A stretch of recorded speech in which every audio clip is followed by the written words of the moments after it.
Assalamualaikum warahmatullahi wabarakatuh. Bismillahirrahmanirrahim. Alhamdulillahillazi arsala rasulahu bilhuda wa dinil haqq liyuzhirahu ala ad-din kullihi walau karihal kafirun. Asyhadu an la ilaha illallah wa asyhadu anna Muhammadan abduhu wa rasuluh imamil muttaqin wa qaidid du'atil mujahidin. Allahumma salli wa sallim ala sayyidina Muhammad wa ala alihi wa ashabihi ajma'in. Rabbi shrah li sadri wa yassir li amri wahlul 'uqdatam min lisani yafqahu qawli. Ar-Rahmanu 'allamal Qur'an khalaqal insana 'allamahul bayan. Qala Allah ta'ala fil Qur'anil 'azim. A'udzu billahi minasy syaithanir rajim. Laqad kana lakum fi rasulillahi uswatun hasanah liman kana yarjullah wal yawmal akhir wa zakarallaha katsira.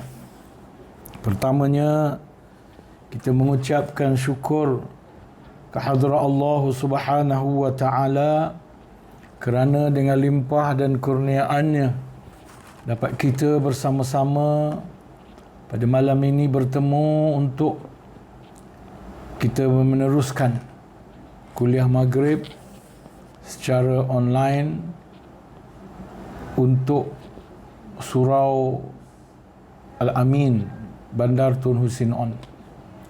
Terima kasih kepada ahli jawatankuasa surau, pengurusinya dan ahli jawatankuasanya, khasnya Saudara Amin, Haji Amin, kerana usaha ini. Tajuk kuliah saya pada malam ini ialah ada adab berdoa. Bila kita nak berdoa, ya, dia ada adab dia. Bila kita nak minta sesuatu dengan orang, dia ada adab dia.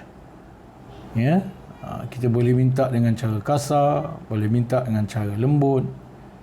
Ya, maka yang betul ialah adab dia. Jadi adab untuk berdoa, adab untuk meminta dan memohon kepada Allah Subhanahu wa taala. Jadi doa itu adalah satu ibadat yang penting, ya, sebab disebutkan bahawa ad-du'a'u mukhul ibadah. Doa itu adalah otak kepada ibadah. Artinya kalau maknanya kalau ibadah tu tak ada doa, ibadah tak berotak. Macam manusia, ibarat manusia tak ada otak.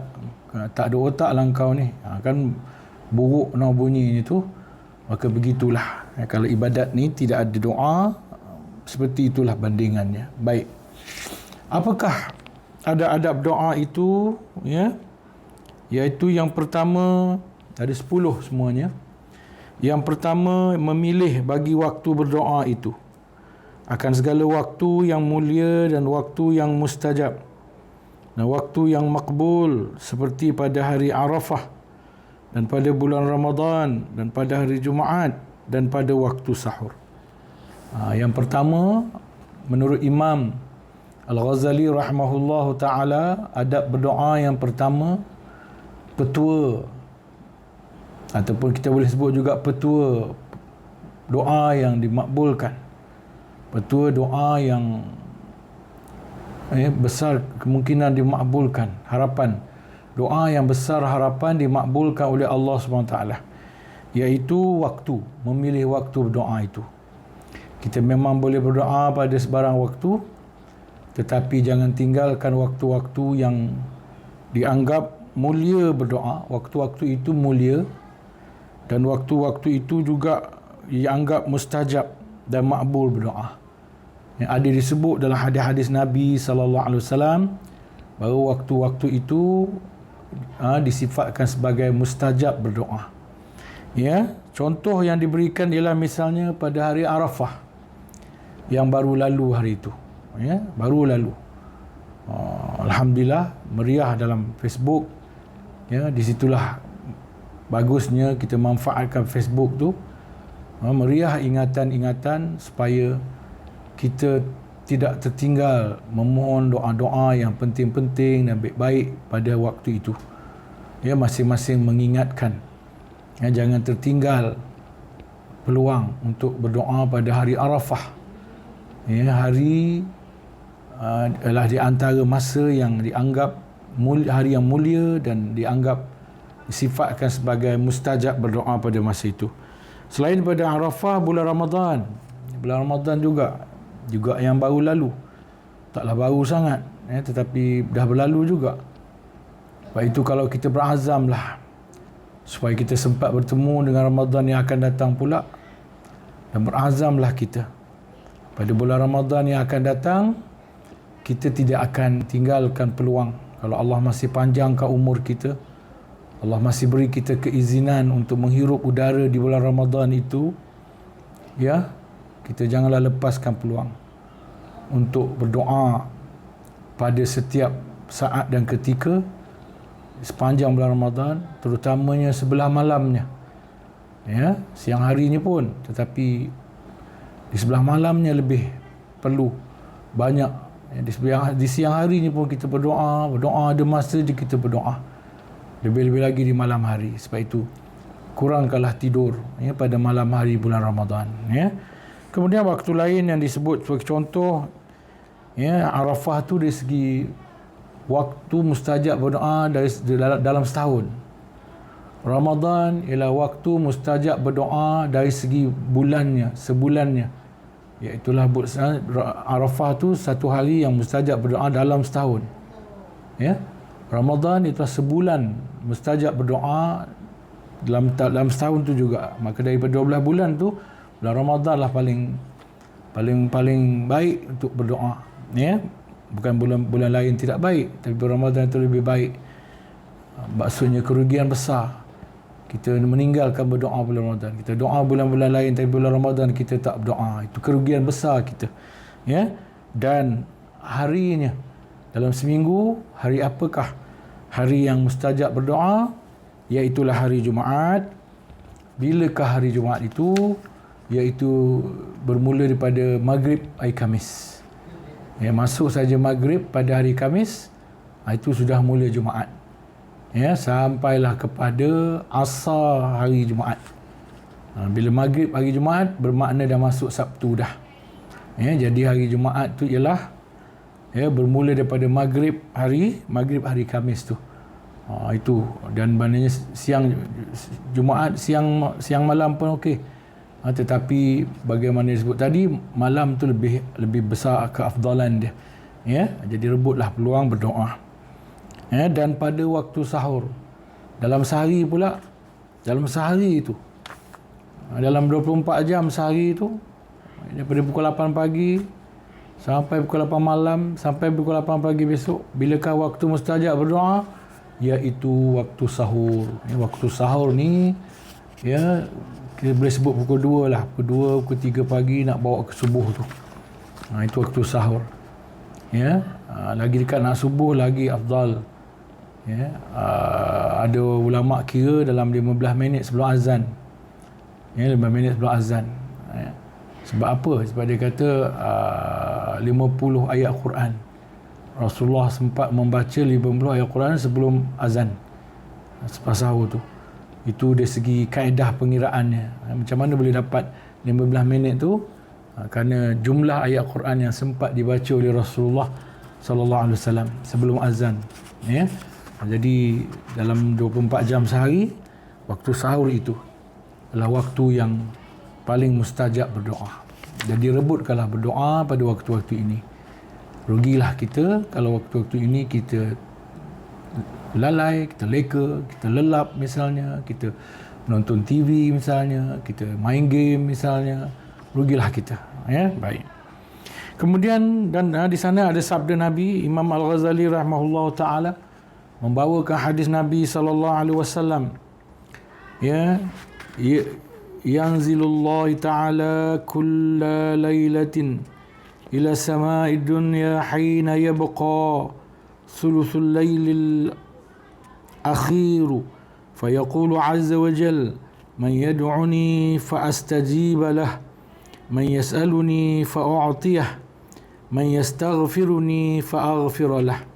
Maksudnya, ya, hadis muttafaqun alaih, ya, maksudnya menurunkan Allah Ta'ala pada tiap-tiap malam akan rahmatnya kepada langit yang pertama ketika tinggal sepertiga malam yang akhir, maka berfirman ia, yang dikata waktu sahur tadi ni, yang dikatakan waktu sahur tadi, di mana yanzilullah Ta'ala kulalaitin, setiap malam, ila sama di langit dunia, Allah menurunkan di langit dunia itu setiap malam, ya, iaitu dia berfirman di Allah, dari segi mutasyabihatnya Allah turun ke langit dunia setiap malam, tapi dari segi tafsirannya, takwilannya, malaikatlah yang membawakan rahmat Allah tu, tapi dari segi zahir hadis ni dikata Allah lah yang turun ke langit dunia, ya, yang ditakwilkan sebagai malaikatlah yang membawakan rahmat Allah ni ke langit dunia ni di sepertiga malam ni, tuan-tuan, ya. Kalau sepertiga malam ni, ya, malaikatlah yang bawa, maka pada waktu itu Allah berkata ataupun Allah berfirman, barang siapa yang berdoa akan daku, mayad'uni fa astajibalah, siapa yang berdoa memohon kepadaku, maka aku akan memustajabkannya. Man yas'aluni fa'atiyah, siapa yang minta kepada aku, nescaya aku akan berikannya. Ya, aku akan berikan. Dia minta, dia berdoa, aku mustajabkan. Dia minta apa pun aku akan berikan. Man yastaghfiruni fa'aghfirlah, siapa yang memohonkan keampunan kepadaku, maka aku akan mengampunkan baginya.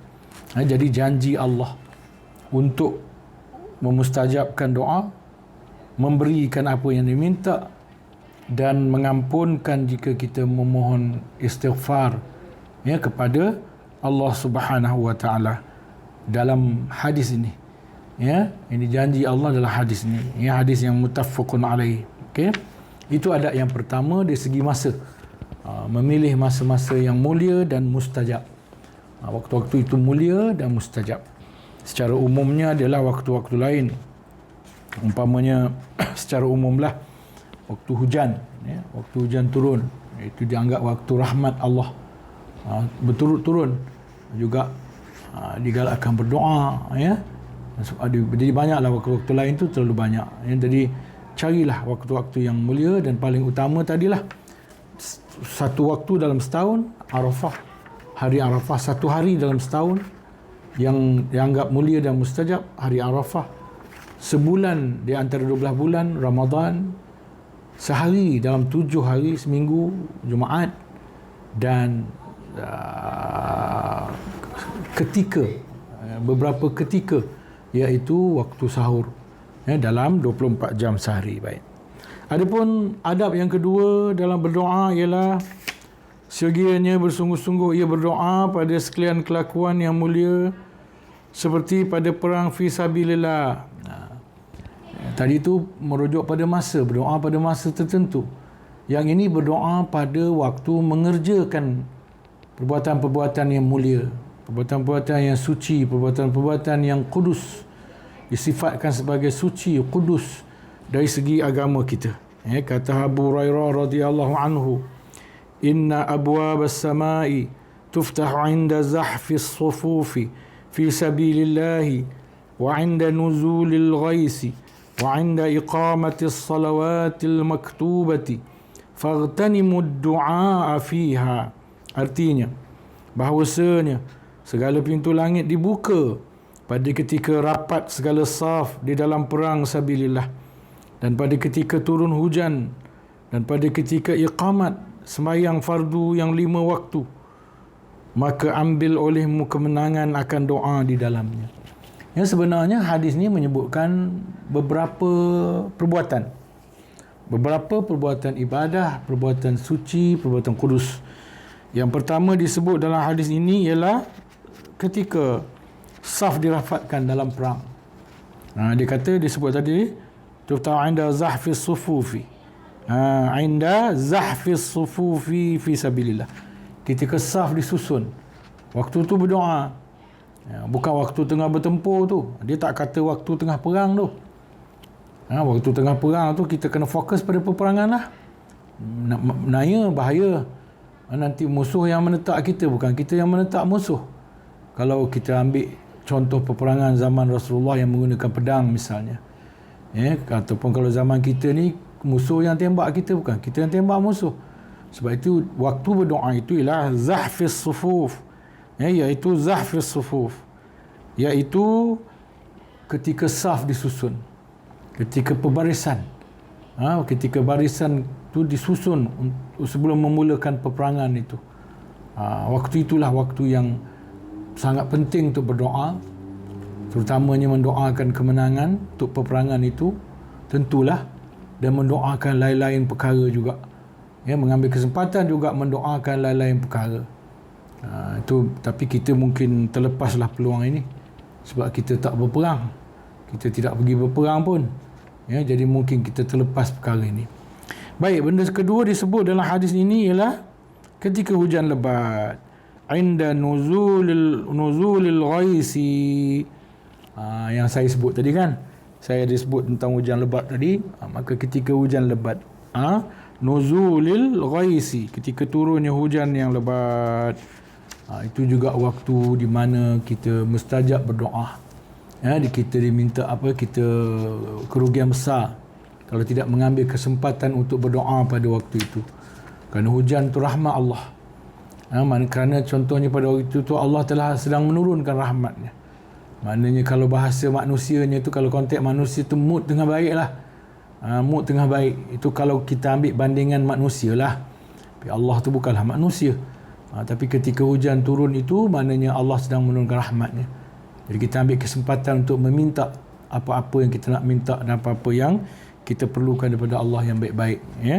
Dan disebut, tempat ketiga disebut dalam hadis ini, tempat ketika mana perbuatan itu suci, mulia dan kudus, iaitu inda iqamatis salawatil maktubah, iaitu mendirikan salat 5 waktu.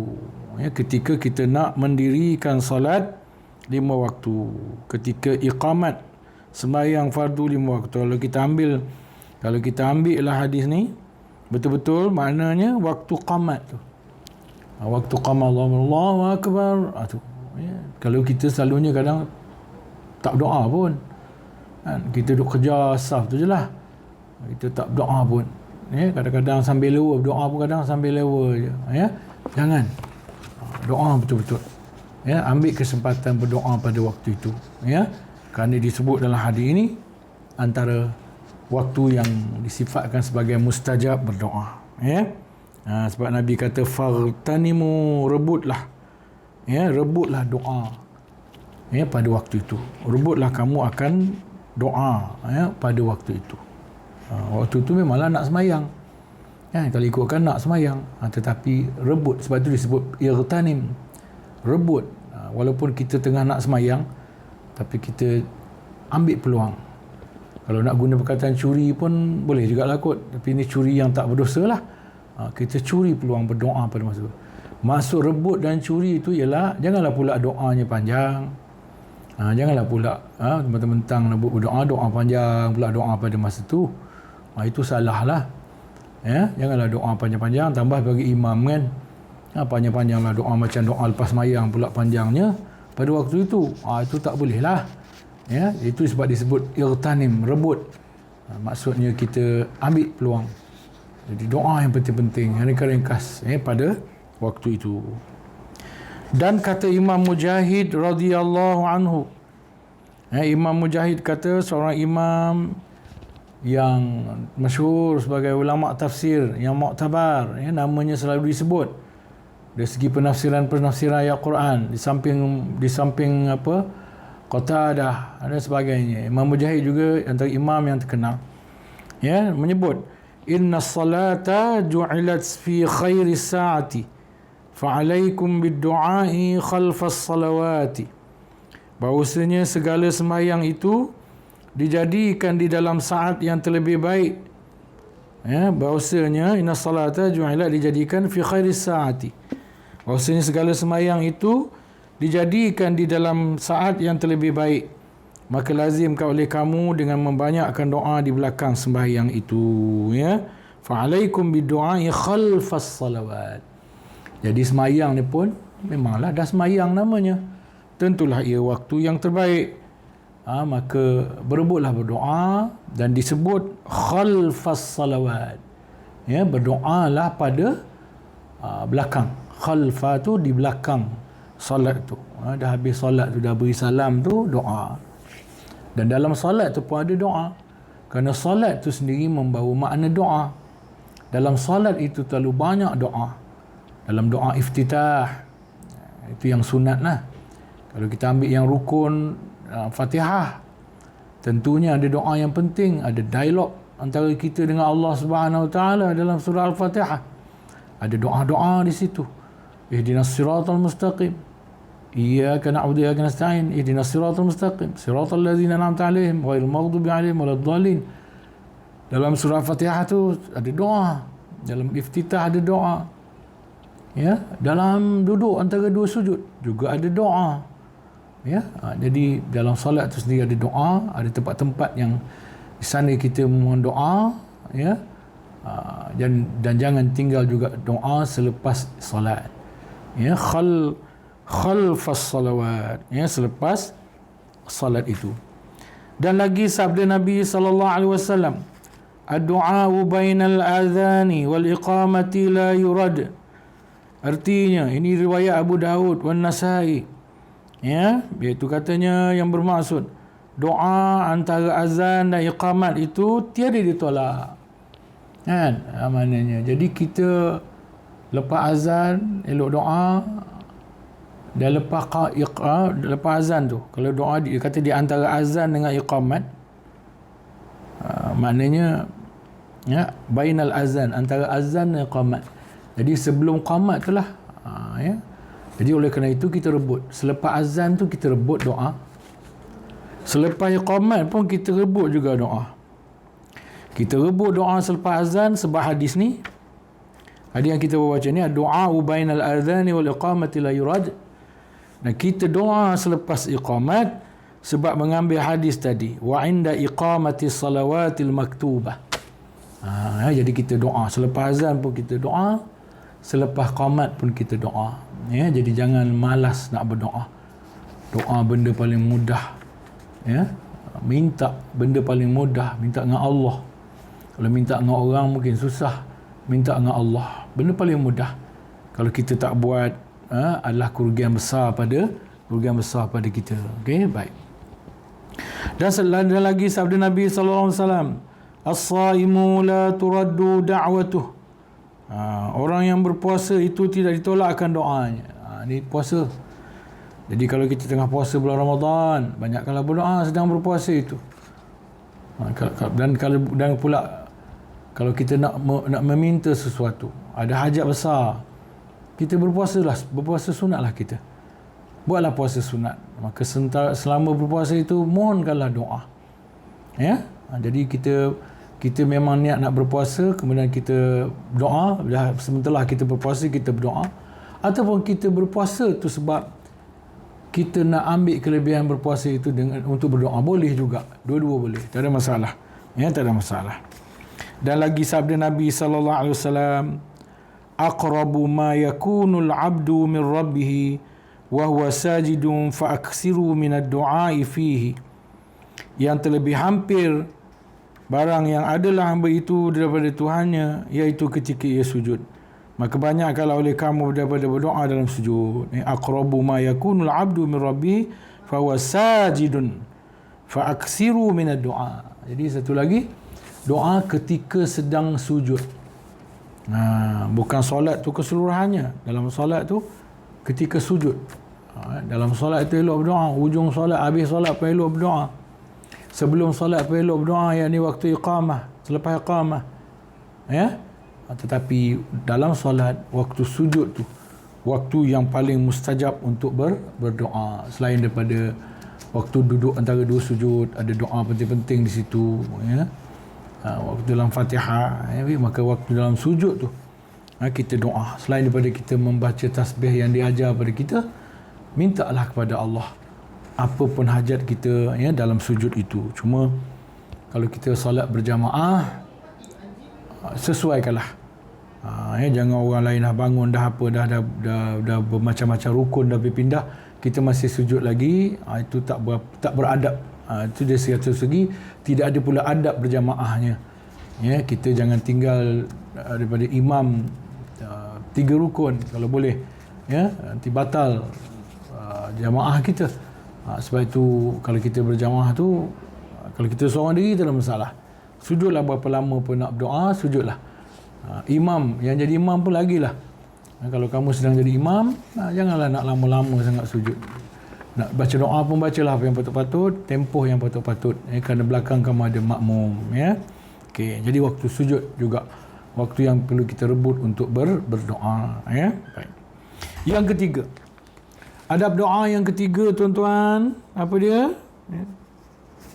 Adab doa yang ketiga iaitu bahawa segianya ia berdoa itu. Sekejap, ya, saya minta izin nak ubah kedudukan saya kejap. Pinggang saya sakit, tuan-tuan. Sekejap. Bismillahirrahmanirrahim. Allah. Bismillah. Okey, saya.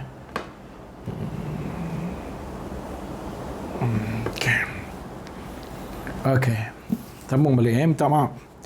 Ada yang ketiga, bahawa sekiranya ia berdoa itu padahal ia menghadap kiblat, dan sunat mengangkatkan kedua tapak tangan itu sekira-kira melihat oleh seseorang akan putih ketiaknya itu, dan dijadikannya pada tapak tangannya itu pada pihak mukanya, dan sunat pada kesudahan doa itu bahawa disapukannya kedua tangannya itu ke mukanya. Jadi ada beberapa perkara di sini, tuan-tuan. Yang pertama, kalau boleh sunat, ini bukanlah wajib. Tapi kalau nak adab tadi, nak letakkan doa kita dalam keadaan yang sangat besar kemungkinan dimakbulkan oleh Allah, dimustajabkan oleh Allah. Pertama, kita berdoa tu menghadap kiblat, ya, cari kiblat. Kemudian mengangkat kedua tapak tangan kita sekira-kira ternampak ketiak kita. Angkat tangan, ya, angkat tangan sekira-kira boleh nampak ketiak. Ya, bila kita angkat tangan tu sekira-kira ketiak boleh nampak. Tapi kalau selagi ketiak tak boleh nampak, maknanya tak dinamakan angkat tangan. Jadi angkat tangan tu sekira-kira ketiak, putih ketiak tu boleh nampak. Ya, putih ke hitam, ya, ketiak. Ya, ketiak tu. Jadi angkat tangan sekira-kira ketiak boleh nampak. Ya, ini semua sunat, ya. Dan, ya, tapak tangan kita tu menghadap muka kita. Jadi bukannya kita tapak tangan tu hadap ke langit, tapak tangan tu hadap ke muka. Ya, itu adab dia. Dia macam-macam cara kau orang buat. Yang betulnya lah tapak tangan tu hadap ke muka, hala ke muka. Dan sunat pada kesudahan doa itu bahawa disapukannya kedua tangan tu ke mukanya. Jadi sunat pula lepas habis doa, sapu kedua-dua tangan tadilah. Kedua-dua, saya satu je lah. Satu lagi pegang kitab, ya, sapu kat muka tu. Ya, sunat. Okey. وروى جابر بن عبد الله رضي الله تعالى عنهما أن رسول الله صلى الله عليه وسلم أتى الموقف بعرفته واستقبل القبلة ولم يزل يدعو حتى غربت الشمس. Maksudnya, ya, artinya, bercerita Jabir anak Abdullah radhiyallahu anhu bahawasanya Rasulullah sallallahu alaihi wasallam datang pada tempat wukuf di Arafah dan menghadap ia akan kiblat, dan sentiasa ia berdoa hingga masuk matahari. Ya, ini hadis riwayat Muslim. Ya, yang diriwayatkan oleh Muslim. Hadis ini menunjukkan bahawa sunat berdoa menghadap arah kiblat. Ya, kerana dalam hadis ini Nabi menghadap arah kiblat. Kemudian dia berdoa, ya, sampailah masuk matahari itu sampai maghrib, ya. Okey, jadi hadis ni menunjukkan sunat menghadap kiblat. Dan lagi sabda Nabi sallallahu alaihi wasallam, inna rabbakum hayyun karimun yastahi min 'abidihi idza rafa'u aydiyahum ilaihi ay yaruddaha sifra. Rawahu Abu Dawud wa Tirmizi, ya. Maksudnya bahawasanya Tuhan kamu itu yang hidup, hayyun, karimun, lagi murah, lagi pemurah, bukan lagi murah, lagi pemurah, karimun, pemurah, yastahi min abidihi, padahal ia malu daripada segala hambanya yang macam mana, iza rafa'u aydiyahum ilaihi ay yaruddaha sifra. Dia malu pada segala hambanya bila mengangkat mereka itu akan kedua tangannya kepadanya, bahawa menolakkan dia itu padahal kosong jua, ya. Maknanya ini hadis ni menunjukkan sunat mengangkat tangan, ya. Kalau hadis tadi sunat menghadap kiblat, hadis ni pula menunjukkan sunat mengangkat tangan. Sehingga hadis ni kata Tuhan kata kalau kita dah doa, dah angkat tangan, maknanya Tuhan malu untuk tidak menjawab, tidak memakbulkan doa itu. Tuhan malu. Besar ni tuan-tuan, ya. Ini hadis ni. Bukan cakap kosong ni. Bukan cakap manusia yang kosong-kosong. Ni cakap Nabi SAW. Atau kama qala Rasulullah SAW. Ya, jadi mana Tuhan malu untuk tidak memakbulkan doa. Jadi kalau kita berdoa dengan mengangkat tangan, Tuhan malu untuk tidak memakbulkan doa kita, ya. Dan lagi kata Sayyidina Umar bin Al-Khattab radhiyallahu anhu, kana Rasulullah sallallahu alaihi wasallam idza madda yadayhi fi ad-du'a lam yaruddahuma hatta yasmaha bihima wajhah. Artinya adalah Rasulullah sallallahu alaihi wasallam apabila menadahkan dia akan kedua tangannya di dalam berdoa, maka tiada mengembalikan dia akan keduanya itu hingga menyapu ia dengan keduanya itu akan ke mukanya, ya. Hadis ini diriwayatkan oleh Tirmizi, Al-Hakim dalam Al-Mustadrak. Dhaif. Hadis ini hadis dhaif, ya, tetapi dhaif tu kalau berarti tak boleh diguna. Majoriti ulama kata hadis dhaif boleh dipakai sebagai dorongan, sebagai motivasi.